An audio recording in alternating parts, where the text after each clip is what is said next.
What's going on, family? Gray Rizzy, we out here right now. Shade 45. It's another grind setters. And you know what? I've seen this young lady who we're about to speak with a lot over the last few years, man. Obviously, a lot of you got familiar with her. She was recently on doing some stuff with Sway that you could check out. Shout out to Big Bro Sway. You've seen her on Netflix, you know what I'm saying? Doing the whole rhythm and flow thing. We're going to talk about that in a little bit.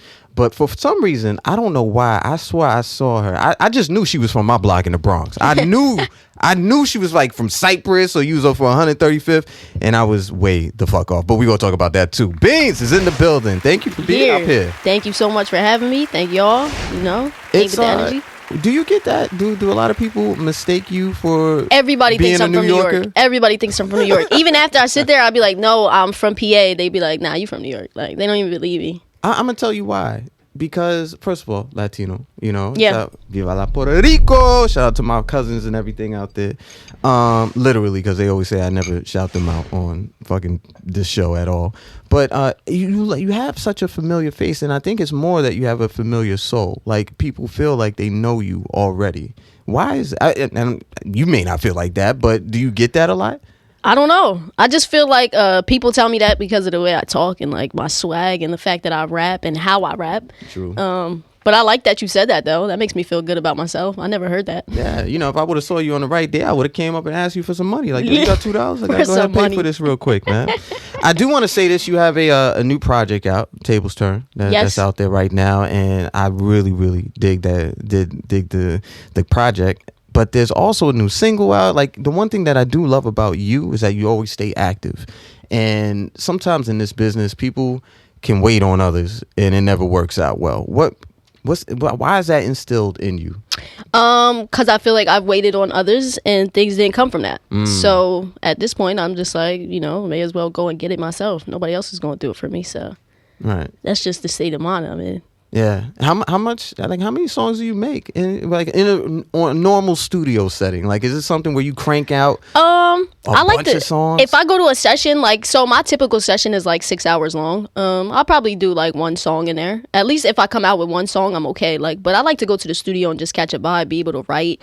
I'll write, add a little bit to this song, add a little bit to this song. You know, shit, just kick it, go through beats, freestyles, you know, stuff like that. So self-taught, like, was a lot of this you figuring it out on your own, or was some of it being ushered through the process? For sure, finding it out on my own. Just like, and like I say, like to this day, like I'm still learning by the day. You know what I mean? But yeah, self-taught. Like, my stepdad was a DJ and he's been in my life since I was 2. So I feel like I always grew up around music. I just had like the music background always around me. So maybe it was a little bit easier for me, but it pretty much just came natural. Like, I had started out with my poetry, and then it just like started fitting that to beats. And got you. Yeah, you found the pocket. Yeah. What can a lot of the listeners? Because you know the great thing about Shade 45, and you know this already. There's millions of motherfuckers listening at all times, and sometimes they could be in places we don't even know about. But what can they expect off this project, Table's Turn? Shit, fire, man! Like some shit that they haven't been able to hear at least in a long time. You know, like I feel like I just have this lane where I'm like talking my shit. It's authentic. I'm really talking some shit that everybody can relate to. It makes sense. It's not too mumbo jumbo. It's not mumbly words. You know what I mean? It's not too much words. Like, yeah, just some real shit. You know. Got it. Well, look, I don't want to waste any time. I want to get to some of the music real quick. This is actually your first or newest single, Humble. We're going to do this real quick. We're going to play that. I did that with DJ Hopper, yeah. Look at that, man. How did that connection happen? So I know Hopper. I met him through my manager, Ace, and he's out in LA. I just pulled up to the session and we did the Pink Drink joint that's on the project. Right. And we did this one. These were like these were only 2 songs that we did together. So he just ended up putting out a tape and he dropped the Humble joint after. We're gonna play Humble right now, but when you get a chance, you gotta go check out Pink Drink because she has this line on there where she says, "I'm a stone out here smoking all the bitches." And indeed, she is, man. Let's get to this music, man. It's Humble. Beanz in the building. Gray Rizzy, we out here. Grind setters. You hear the voice. Beanz is up here, man. Hit her up. Let her know that you're listening. Beanz got bars, and that's bars with a Z. With a Z, both of them. Both of them, man. Make sure you go ahead and tap in with her. Hit us up, too, at Gray Rizzy, at Shade 45. You were on Rhythm and Flow. This Correct. is like one of the first types of shows like this that Netflix has ever done. Now, my understanding is that you got a notification about it. You heard about it kind of went radio silent, and then they called back a few months later, and then it's like, yo, it's go time. Let's make this happen. Yeah, pretty much. So they had reached out to me, and I was just like, yeah, whatever. They're like, yo, you trying to be on a TV show on Netflix? I'm like, yeah, fuck it. Like, but we had no details. Yeah. Mm-hmm. So I'm just like, yeah, whatever. So then like months passed, and they were like, so you gonna be on the show? Your little thing that you sent us, it did it. I was like, what? I completely forgot about it because it was like literally months later, and then yeah, it was a go. What was that like for you? Because let's back up for a second. People always get thrown the hypothetical opportunity. Yo, you want to be on TV? Hell yeah, let's do it. Yeah. Them lights come on, you be like, oh shit, what the hell is going on here? So what was that experience like for you? Because number one, you had a lot of talented artists that were on there, but you also have people like Cardi B, like T.I., like Chance the Rapper. All of these people super successful in music.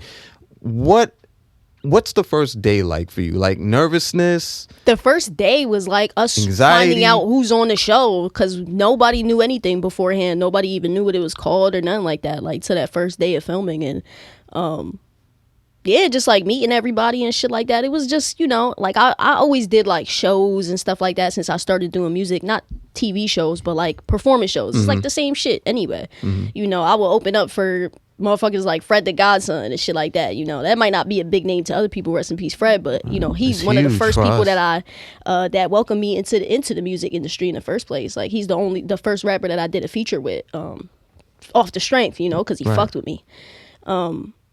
So yeah, like I just feel like I was always around artists that had a bigger name than me, and just being around like Cardi B, Chance, and T.I., that shit was regular. Like yeah, I'm coming in here, I'm gonna show y'all what I got. Right. I didn't care who was there. And it opened up a lot of eyes to you. Yeah. It opened up a lot of eyes. So many. It was unbelievable. I didn't think that was going to happen. Like I didn't know what to expect from it because obviously we had no idea about it. And I'm young at the time. Like I'm just like, fuck it. Like let's go, What was the craziest thing? Like a result from that show where people recognize you or something like that. Sometimes people tell you stories like, yo, I was trying to go shopping in the supermarket. I couldn't get down aisle 3 because people running up on me. What was the craziest thing that happened to you because of that show? I could tell. I don't know about the craziest thing. I can tell you the greatest thing. The greatest thing was coming out of it with a big solid team. I think that's the biggest takeaway that I got from the show. Like obviously a big fan base that I got a big following from it, but also I got to get a great team that fucks with me, genuinely supports me. So that's probably the greatest thing that came from it. What I saw in that show, and I'll be honest with you, like when I first heard about it, it was only because T.I. and Cardi were involved. And shout out to Chance the Rapper. No disrespect to him, but I know how they work. You know what I'm saying? Because of the personal relationships. So I was like, all right, I'm gonna check this out. There's an it factor that a lot of people, at least this is my opinion, I don't know about other people, but obviously you're here right now and you've been doing stuff. There's an it factor that you have where it's like, yo, she could spit. She has the confidence. She not afraid to go at people, like that, the battle that you had with the Spanish homie, the other Spanish homie, I forgot his name. But it was like, yo, she's going for his neck. Like, oh shit. She's not scared of these lights in no way, shape, or form. And if she is, she ain't showing this shit. So I think that is one of the biggest things, that the exposure of it all. And I think people always think like, yo, I gotta win. Yeah, you gotta win, but sometimes you take those small wins to get to the big win. Exactly. And that's what it's all about. I feel like it's all the small wins that add up to that big win. Right. It's all part of the journey, Right. Getting older, I realized that. Like I'm like, okay, like it's the journey is what's important. All the other shit, it adds up to it, but the journey is what you're supposed to enjoy and be in the moment and appreciate that shit, because that shit, you never know when it could be there and not be there no more. That's a fact right there. We gonna have to put, that's gospel. I hope people heard that and didn't go over their heads, man. Look, you know what, since we were talking about rhythm and flow, I'm gonna play some Cardi B because damn it, I'm from the Bronx and we in Harlem right now, so it only makes sense. I'm sorry, Tip and Chance. Next time, fellas. Look, we gonna be right back. Beanz is here. We out here. Shade 45. It's the Grind Setters. What's up, family? Gray Rizzy, we out here right now on Shade 45. It's a new Grind Setters. We have Beanz in the building. Hit her up on the gram, on social. Beanz got bars with 2 Z's, all right? Hit us up too. Yeah, both Z's. 2 Beanz Z's. With a Z, bars with a Z. Bars with a Z, yeah. See, I got to work on my shit, my bad. And Gray Rizzy, which also has 2 Z's, by the way, in Shade 45. Let us know that you're listening, man. You mentioned Fred the Godson. Rest in peace to our brother right there. There's also talking about not being scared. You've done a feature with Fred the Godson, Axel, Leon. Bodega Beanz. I've seen you do stuff with Joel Ortiz. You have some really dope fucking features with Reason and Benny the Butcher, which we're actually about to talk about in a minute. When you get these features, right? And I know the feature with Fred was a little bit different, but he saw it. He heard it in you. It's the only reason why that you probably work with him. Do you do the features, obviously for a good product, but do you measure yourself against these elite level lyricists? No. Not at all? Never. What do you go in thinking about, like this, like a particular feature, but with dope lyricists? I just go in there and do what I do. I feel like every time I do a song or, you know, go into the studio, like I always give it my best. It might not come out the best, but I always give it my best. So whenever I'm like doing a feature, I send you the verse. Like I'm one of the rappers, I send you the verse. Your that's verse? Done. That's done? Yeah. Okay. And you hear it after it comes out, and it's going to be the same as when I sent it to you. Really? A lot of people can't say that. Yeah. Because they'll change their verse. They will. I never felt like I had to sit there and change my verse because I fuck with my shit. Like, I'm hard. Like, anything you say is dope. You know, that's you, though. Mm-hmm. Whereas, like, I talk my shit in my way. So I don't really feel like I have to, like, rap a certain way or be, you know, obviously there's, like, different concepts and shit that you'll go towards. But besides that, like, I'll just give it what I got. I've literally...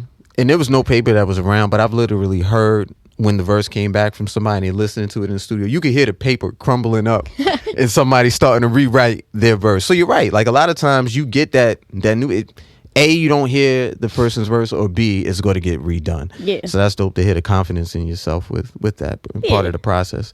What are your feature wise, like with women?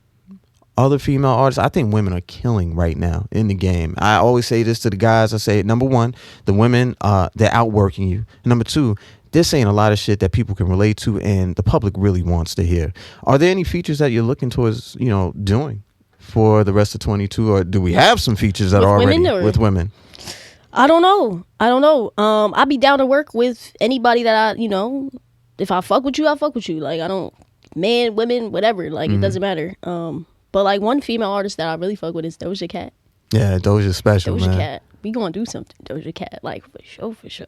Yo, you probably run into it too. Now, this is another thing I wanted to talk about because it's fucking freezing outside when it was like, what, springish here in New York City the other day.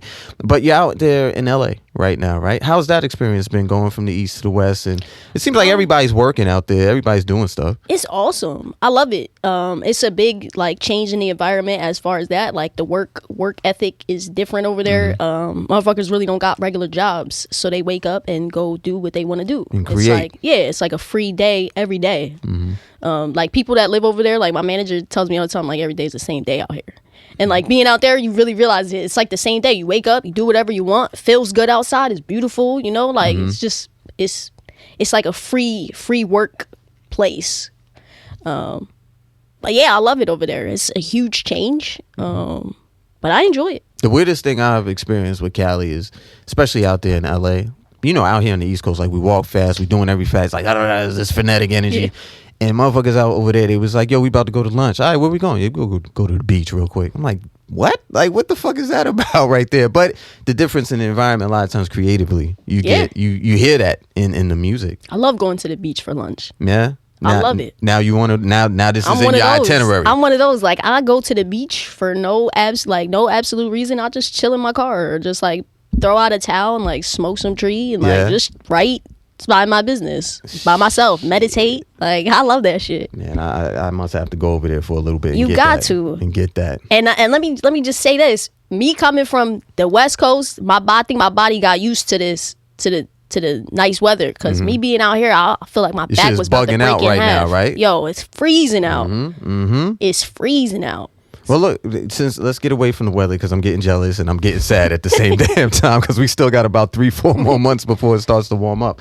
What was it like with you and Benny the Butcher working on this project? As seen on TV. How was that? It was dope. So I pulled up to his, he came out to LA and he did like a little pop-up shop and pulled up and Bootleg Kev was like, yo, you coming in the studio with Beanz tonight or what? He was like, yeah, I'm there. Kev, always giving the alley-oop, man. Kev is that guy. But he was like, yeah, I'll be there tonight. And he really pulled up and we just... So let me ask you, okay, you said that, right? Did you go there? Did Benny know you were coming? Yeah, He knew I you was were there. coming. To this pop-up shop? Did he know you was coming to the pop-up shop? No. All right. So you just surprised them. Surprised him. Okay. And then Kev gives the alley-oop and Kev was like, yo, Beanz, come to the studio tonight. You know what I'm saying? Come do this for us. He was like, all right, say less. Pulled up on time. He was there. Did what he had to do. Came with like 10 niggas. Did what he had to do. I know he was with City. Yep. Yeah, he was in there. His whole team was in there. And yeah, he did the shit in like 10 minutes. It was quick as hell.